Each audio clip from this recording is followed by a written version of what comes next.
Welcome back to the deep dive. I've got to be honest with you, I spent a lot of time staring at the ceiling after reading through the research packet for this one. It's a heavy one, isn't it? It really sits with you. It is. Usually when we talk about, you know, personality types or addiction, we can kind of keep it at arm's length. It's data, it's trends. Right, it's abstract. But this felt personal. We are wading into some particularly murky waters today. We're looking at a dynamic that I guarantee almost everyone listening has encountered, even if they didn't have the clinical language for it at the time. It's that feeling of, I can't quite put my finger on what is wrong, but something is deeply wrong here. Exactly. You know the story. Maybe you've lived it. Maybe you've dated it. Maybe you grew up with it. It's the story of the person who is quiet during the day. Maybe a bit shy, self-effacing, the nice guy or the long-suffering woman. They seem like they wouldn't hurt a fly. But then, give them 3 drinks. And the switch flips. And it's not just that they get loud or obnoxious. It's that something dark comes out. It's the classic Dr. Jekyll and Mr. Hyde scenario. It is, but what we're digging into today goes beyond just someone who is a mean drunk. That's too broad, Yeah. We are looking at a very specific, and I'd say very toxic, intersection in the psychological literature. Yeah. The collision of alcohol use disorder and covert narcissism. And I want to double click on that term right away, covert narcissism, because I think when we say narcissist, we all have this cartoon in our heads. Oh, absolutely. We picture the guy standing on the bar table shouting about how he's the richest guy in the room, the tycoon, the movie star, the person sucking all the oxygen out of the room. Right, the look at me type. That's the the grandiose narcissist. And don't get me wrong, they have their own very serious issues with alcohol. But that's not who we are talking about today. No, we're talking about the quiet storm. Exactly. We're analyzing the vulnerable narcissist. This is the person who feels superior deep down. They have that same core of I am special, but they hide it. They hide it behind a veil of anxiety or victimhood or extreme sensitivity. And here is the headline from the research, the part that really got me. When you introduce alcohol to that specific personality structure, it isn't just additive. It's not narcissism plus alcohol equals a bad time. No, it's multiplicative. It's a force multiplier. It is. The literature actually calls it toxic synergy. Toxic synergy. That sounds like a warning label on a chemical barrel. It effectively is. It's a mechanism that doesn't just make them drunk. It exacerbates their instability to a degree that makes standard treatment almost impossible in some cases. How so? It creates this vicious feedback loop that destroys relationships from the inside out and keeps the person trapped in a cycle of shame and rage. So here is our mission for this deep dive. We need to figure out why this happens. We are going to decode that Jekyll and Hyde transformation. Why does a sensitive, quiet person turn into a reactive aggressor the moment the booze hits the bloodstream? And we're going to have to get into the neurobiology to do that. We're actually going to look under the hood at the brain circuitry that fails. And we need to talk about why the rehab industry is, frankly, failing these people, because the stats on that are shocking. And if you are listening to this hoping to help someone, you need to know why the standard advice might actually backfire. It really might. It's a critical piece of the puzzle. So let's set the stage. Let's define the players. We mentioned the overt narcissist briefly, but help us really distinguish the two. Because if the covert narcissist isn't bragging, and isn't posting selfies every 5 minutes, how do we even know they're a narcissist? That is the million-dollar question, isn't it? So in the clinical literature, specifically when you're looking at the DSM-5 and related personality studies, we distinguish these 2 main subtypes. You have the overt, that's the grandiose. Right, the loud one. The loud one. Assertive, attention-seeking, socially dominant. They wear their grandiosity on the outside like a big flashy coat. If they walk into a party, they want to be the center of it. They need that spotlight shining right on them. Precisely. If they're drinking to perform. But the covert or the vulnerable narcissist, they are the wallflowers. But they are wallflowers with a secret. A secret? Yeah, the secret is that they believe they are the smartest, most special person in the room. Okay. But they also believe everyone else is too stupid to recognize it. Oof. That's a heavy burden to carry around all day. A lot of resentment there. So much. They share the same core grandiosity, that I am special feeling, but they internalize it. They are hypersensitive to criticism. I mean, a stray comment can ruin their whole week. So they're thin-skinned. Incredibly. They're often socially anxious. And this is the real kicker, the thing that confuses everyone. They engage in chronic self-deprecation. Wait, hold on. Self-deprecation. I thought the whole point of narcissism was loving yourself. If I'm sitting there saying, oh, I'm terrible, I'm the worst, how is that narcissism? That just sounds like low self-esteem to me. And that is the biggest misconception. Narcissism isn't about self-love. It's about self-preoccupation. For the vulnerable narcissist, that self-deprecation is a strategy. A strategy for what? To manage their own fragility. They feel superior, but they also feel incredibly fragile, like they could shatter at any moment. So they hide behind this veil of victimhood or modesty. So when they say, I'm the worst, they are actually fishing for compliments. They are absolutely fishing for you to say, no, you're amazing, you're so talented. But deep down, the internal monologue is, I am special, but the world is unfair. I am suffering more than anyone else because I am so unique. My pain is more profound than your pain. It's a quiet superiority, a simmering resentment. You don't understand me because I'm too deep for you. Exactly. I'm a misunderstood genius.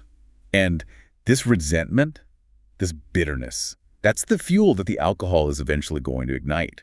It's a pressure cooker. They are walking around all day thinking the world owes them something, but they're too afraid to ask for it, so they just stew. Now, before we get to the alcohol, I want to talk about how common this is, because I think we tend to overuse the word narcissist these days. Oh, for sure. Everyone's ex-boyfriend is a narcissist, apparently. It's become this catch-all term for jerk. But the data here suggests this isn't just a niche internet buzzword. It's definitely not. And you're right to be skeptical of the pop psychology usage, but the clinical reality is it's stark. The stats are actually staggering when you dig into the substance abuse population. Okay, so lay it on us. What are we looking at? In the general population, the rate of narcissistic personality disorder, or NPD, is estimated at around 6.2%. Which, to be fair, is already higher than I would have guessed. That's more than 1 in 20 people. So in a crowded movie theater, there are a handful of folks dealing with this. It is. But now, let's look at the numbers inside the treatment centers, inside rehab clinics. When you look at patients with drug dependence, up to 34.9% meet the criteria for NPD. Wait, 35%. Over a third.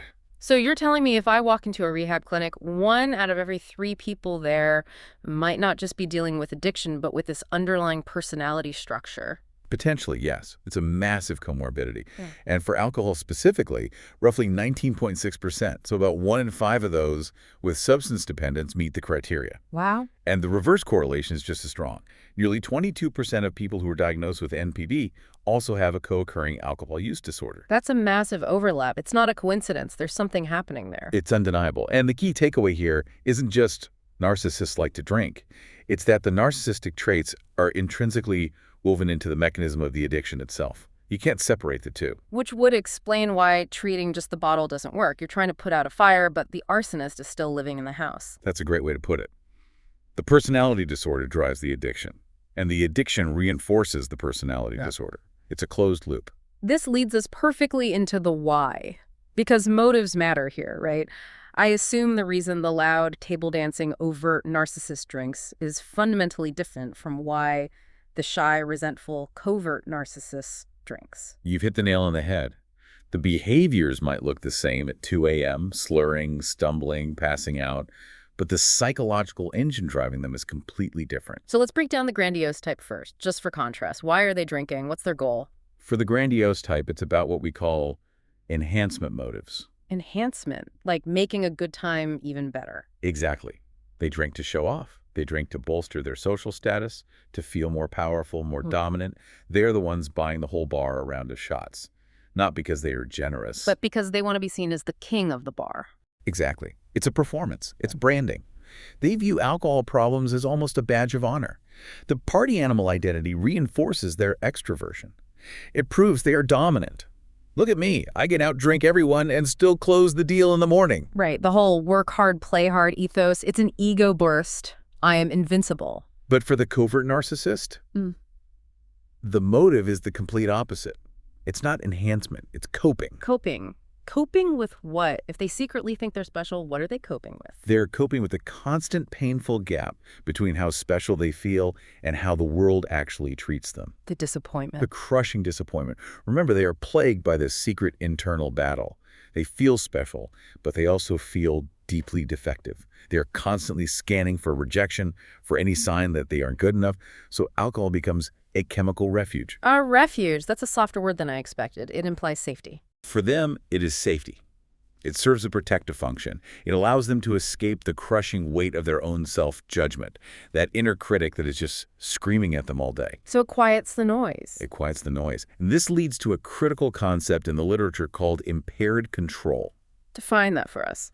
Impaired control means that because they are using alcohol for emotional stabilization, literally to stop the pain of being themselves, they cannot stop once they start. That makes so much sense. If I'm drinking to have fun, I can stop when the party is over. But if I'm drinking to turn off a voice in my head that says, "You're a failure," I'm not putting that glass down until I pass out. Exactly.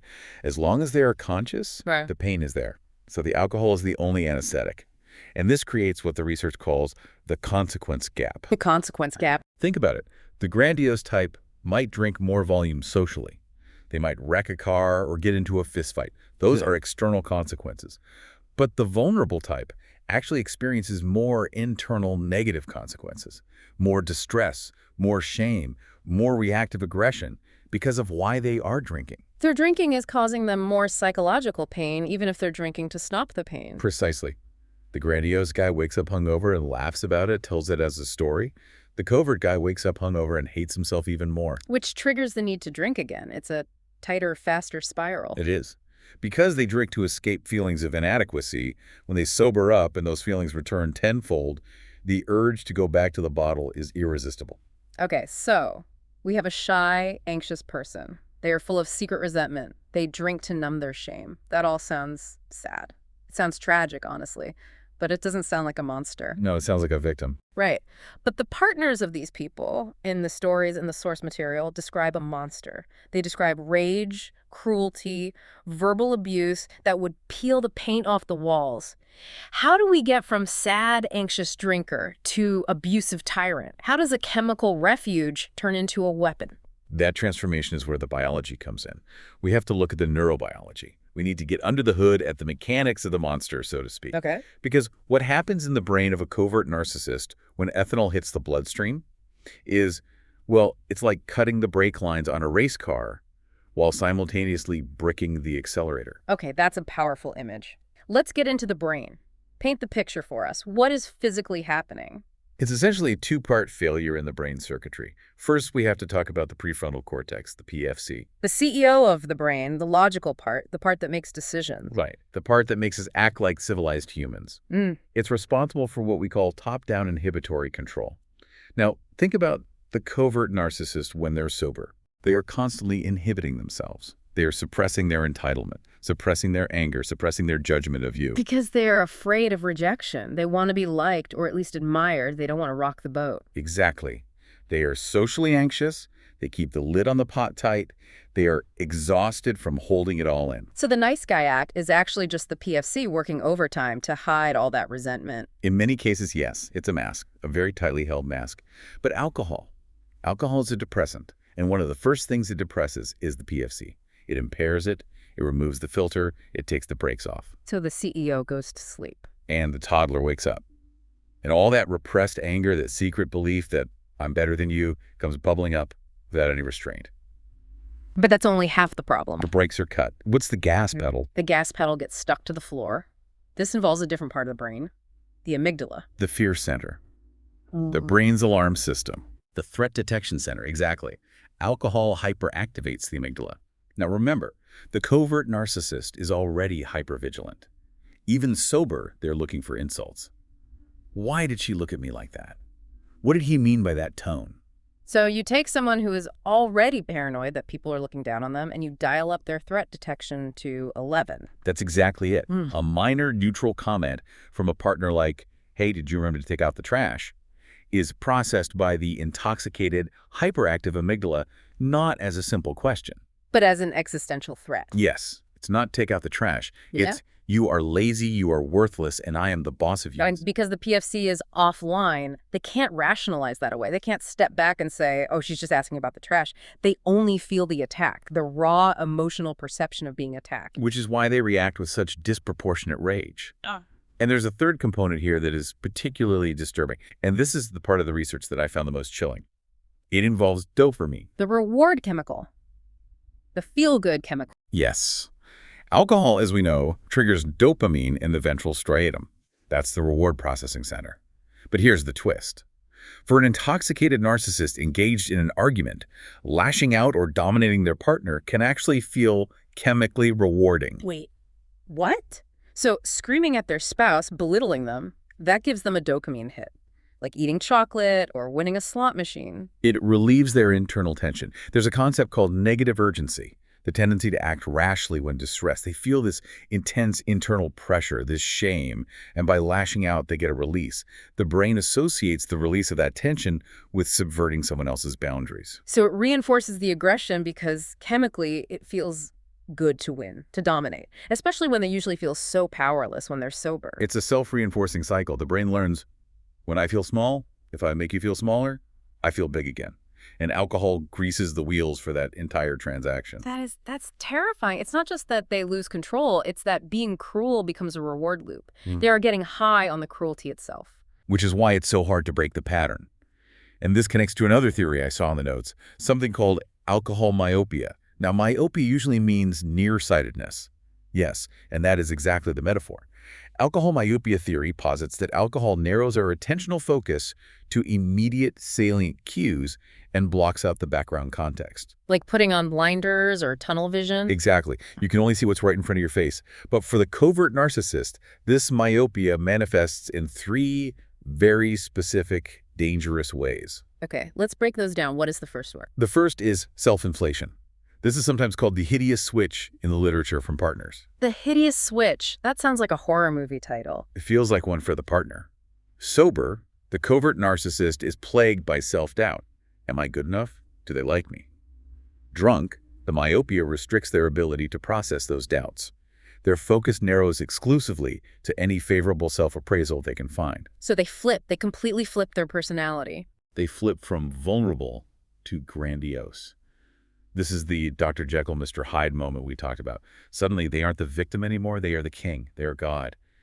And anyone who challenges that delusion must be destroyed. And because of the myopia, they can't see the reality that contradicts that feeling. They can't see the messy house, the crying spouse, the overdue bills. They just see their own magnificence in that moment. Precisely. Which leads to the second manifestation, relief. Alcohol blocks the cognitive capacity needed to process the inner critic. The voice shuts up. It finally shuts up. Yeah. And that relief is profound. Imagine having a bully living in your head 204/7, just tormenting you, and then suddenly, silence. It's bliss. I can see why that would be addictive. But the danger is that when the alcohol wears off, the come down brings a massive anxiety spike. The shame comes back with a vengeance. Which fuels the addiction. They have to drink again to shut the voice up again. It's chasing the dragon, chasing that silence. And the third manifestation of the myopia is excess. Because they are so nearsighted, they are incapable of seeing future consequences. Divorce, job loss, alienated children, those are background contexts. They're abstract. They're not real in that moment. Alcohol myopia makes them invisible. The narcissist responds only to the immediate provocation in front of them, the perceived slight. So if I scream at my wife right now, she might leave me in 5 years. Doesn't even enter the equation. All that exists is she made me feel bad in this second, so I must attack in this second. Precisely. Social rules disappear. The only thing that matters is the immediate impulse. I am angry, therefore I act. This paints a picture of someone who is essentially a loaded gun with a hair trigger, and the safety is off. But it's not just random aggression, is it? The sources talk about this being manipulative. It's weaponized. That's a key distinction. It's not just chaotic flailing, it's strategic, even if it's subconscious. This brings us to the concept of tendency for interpersonal victimhood, or TIV. Right. We said earlier that covert narcissists love to be the victim. It's their favorite role. It is their default setting. They habitually view themselves as victims in every context. Alcohol weaponizes this. It allows them to engage in what's called virtuous victim signaling. Virtuous victim signaling. Break that down for us. That sounds like a contradiction in terms. It's a strategy where they combine signals of suffering using their alcoholism as a disease or a burden with signals of moral superiority. Give me an example of what that sounds like in a real argument. It sounds like this. I drink because I try so hard for this family and no one appreciates me. Or, I drink because the world is too cruel for someone as sensitive as me.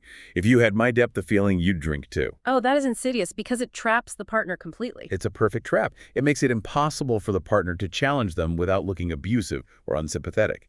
If you get mad at them for drinking, you are the bad guy because they're sick or suffering. You are attacking a wounded animal. It completely silences any criticism. You can't be mad at me. I'm the victim here. It's a shield. And under the influence, they utilize very specific tactics to maintain this control. The sources group them into what they call the 4Ds. The 4Ds. Okay, what are they? Deny, devalue, dismiss, and distract. Let's walk through those. Let's imagine a partner confronts the narcissist about coming home drunk again. How do the 4Ds play out? Okay, so the partner says, you're drunk again. First, deny. I'm not drunk. I had 2 beers. You're imagining things. Alcohol gives them a convenient excuse for memory loss, whether it's real or feigned. That never happened. I never said that. That's classic gaslighting, making you question your own reality. Absolutely. Then comes devalue. This is the name-calling, the personal attacks, tearing the partner down to build themselves up. You're just a nag. You're boring. No wonder I drink. Look who I have to come home to. Ouch! That's a low blow. And dismiss. Dismiss is calling the partner crazy or too sensitive. It's invalidating their feelings. God, can't you take a joke? You're always so dramatic. Lighten up. It makes the partner's valid reaction seem like the problem. And finally, distract. Distract is bringing up the partner's past mistakes to deflect from their current behavior. Oh, you're mad I'm drunk. Well, what about that time 3 years ago when you forgot my birthday? Remember when you overspent on the credit card? It's deflection. It's a classic whataboutism. Look over there, not at me. It's a total smokescreen. And they also use pity as a weapon. They might threaten self-harm or say things like, I'm worthless, you should just leave me, which forces the partner to switch from being angry to comforting them. So it's emotional blackmail. Don't be mad at me, save me. They flip the script, so they're the victim again. Pure and simple. It creates this chaotic, confusing environment where the partner is constantly off balance and nothing ever gets resolved. Now, does this look the same in men and women? Or are there gender differences in how this plays out? Because typically, we think of the angry drunk as a male stereotype. There are significant differences. The underlying pathology is similar, but the presentation, how it looks on the outside, varies due to socialization. Okay, let's start with women. How does this tend to show up? Well, fascinatingly, vulnerable narcissism is actually a stronger predictor of alcohol misuse in women than in men. Really? That's surprising. I wouldn't have guessed that. Yes, and it often presents as what some researchers call clandestine narcissism. Society is generally less tolerant of overt grandiosity in women. A woman bragging about how powerful she is often gets socially punished, called names. Right. So that narcissism gets channeled into neurotic victimization or that self-deprecating, martyr-like stance. So the poor me complex, I sacrifice everything for this family, and this is the thanks I get. Exactly that. I do everything for everyone and no one shares. Alcohol becomes a way to manage the tension between their internal superiority and the pressure to be modest or a caregiver. There's also a higher correlation with trauma, specifically sexual abuse, which complicates the clinical picture tremendously. The drinking is often more hidden wine in the coffee cup, drinking alone in the kitchen after the kids are in bed. And for men, how does it present differently? Men often struggle more with something called mentalization deficits. That's a fancy term. Break that down for us. What does that mean? It essentially means they struggle to identify and express their emotions. They can't say, I feel sad, or I feel insecure, or I feel ashamed. For many men, drinking starts as a performance enhancer. So it helps them fit into a role? Exactly. It helps them meet those patriarchal expectations of dominance and confidence. It helps them be the big man, the life of the party. But when the vulnerable traits get triggered... Say a job loss or a feeling of failure, a public humiliation, that drinking shifts from social enhancement to reactive aggression. Because they can't verbalize their shame, they literally don't have the emotional language for it. They act it out through rage. It's the only outlet they have that feels acceptable. It's the only safe outlet for their ego. In many cultures, male anger is allowed, male sadness or fear is not. So the alcohol unlocks the rage, and the rage covers the shame. We've talked about the narcissist's brain, their motives, the gender differences, but we need to talk about the blast zone. Because these people don't live in a vacuum. They have partners, they have children. What is the reality for the people living with a covert alcoholic narcissist? This is often the most heartbreaking part of the research. The partner is often referred to as the primary supply. Primary supply. That sounds incredibly dehumanizing, like a battery or a fuel source. In the narcissist mind, people are objects to regulate their own self-esteem. They're tools. The partner is the main tool. And the tragedy is the partner sees what no one else sees. The rest of the world sees the shy, nice guy, the guy who helps the old lady cross the street, who brings cookies to the bake sale. Right. The neighbors see the polite man who waves. The colleagues see the quiet, diligent worker. But the partner sees the monster at 2 a.m. This creates a terrible, profound isolation. Because who would believe you? Exactly. If the partner tries to tell people he screams at me all night, people say, him? No way. He's so gentle. You must be exaggerating. It makes the partner question their own reality. Am I crazy? Am I the problem here? It confirms the gaslighting they're already experiencing at home. And partners often fall into the enabler trap, not because they approve of the drinking, but through a process of what some call contamination. They start trying to parent the fragile narcissist. He's sick, I need to take care of him, or if I just make the house quiet enough, he won't get mad and start drinking. If I just make sure everything is perfect, he won't get stressed, and then he won't need to drink. It's a futile attempt to control the chaos. They become hypervigilant themselves, just like the narcissist is. And what about this idea of data gathering? I read something in the source about them using secrets against the partner. Yes, this is particularly cruel. In the early stages of the relationship, what we often call the love bombing phase, the covert narcissist is often a fantastic listener. They want to know all your fears, all your past traumas, all your deepest secrets. It feels like intimacy. It feels like, wow, finally someone gets me. It feels like a soulmate connection. But what they're doing is data gathering. They are archiving your vulnerabilities. They're putting your deepest fears into a file. And that Once the relationship sours or the alcohol takes over, they weaponize that data. They use those specific insecurities to devalue the partner during arguments. So they'll say things like, you're just like your abusive mother, or this is why your ex left you because you're so needy. Exactly. Yeah. The most painful things imaginable. It's a betrayal of the highest order. It cuts to the bone because they know exactly where to strike to hurt you the most. That is chilling. And what about children in this environment? If you have kids watching this Jekyll and Hyde dynamic play out day after day. Children in these homes become hypervigilant. They grow up walking on eggshells. They become experts at reading the micro-expressions of the parent to gauge the mood the second they walk in the door. Is dad drinking tonight? Is mom in a mood? They become little barometers for the emotional climate of the house, a role no child should have to play. None. And the alcoholic narcissist is often a disconnected parent. They're easily frustrated by normal child stressors, a baby crying, a toddler's noise, a teenager's mess. They take it personally. You're crying just to annoy me. Right. You are doing this to me, you are being disrespectful. This creates intergenerational cycles of trauma. These children often struggle with boundaries and self-worth well into adulthood because they learn that their own needs were an annoyance to their parent. So we have a devastating picture here. A neurobiological time bomb, emotional abuse, trapped families. The obvious question is, how do we fix it? If someone is listening to this and recognizes their partner, or even themselves, what is the path out? But the source material suggests that standard rehab often fails these people. Why is that?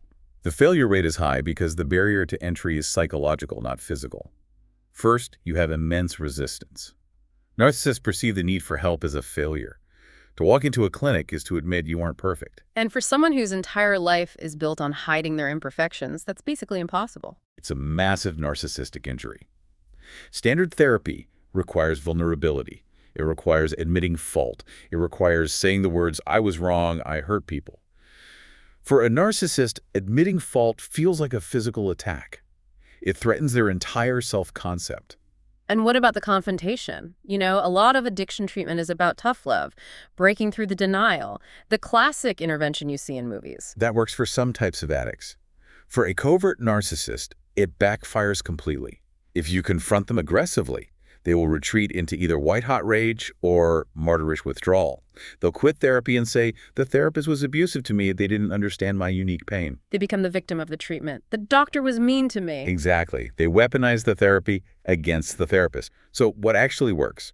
The sources point to very specialized paradigms. You can't just treat the alcohol, you have to treat the underlying personality structure. Okay, let's go through the ones that show promise. First up was schema therapy. Schema therapy is fascinating.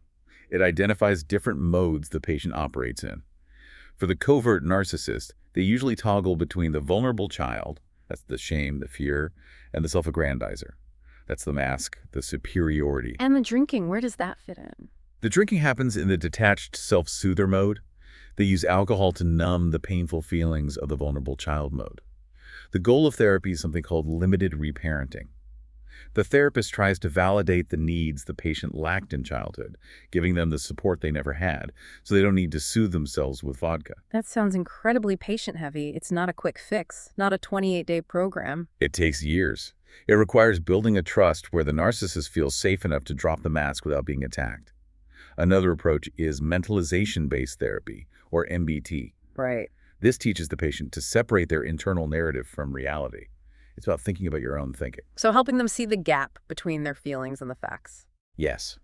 Helping them understand why they feel the way they do.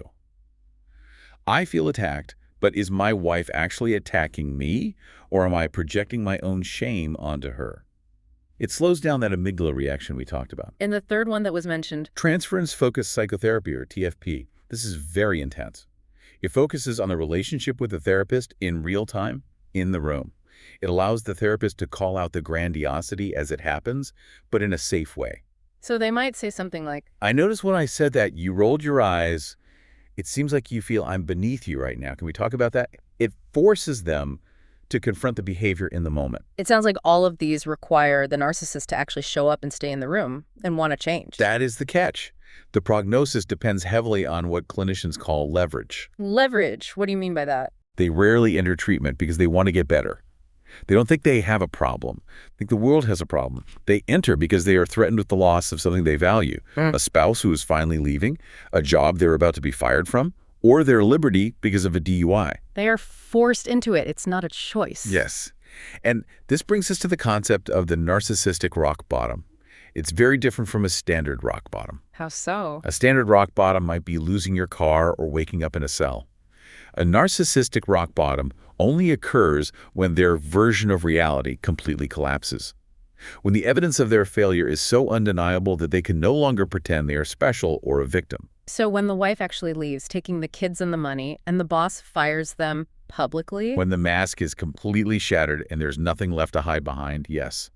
And we have to be very careful here because the risk of suicide at this stage is extremely high.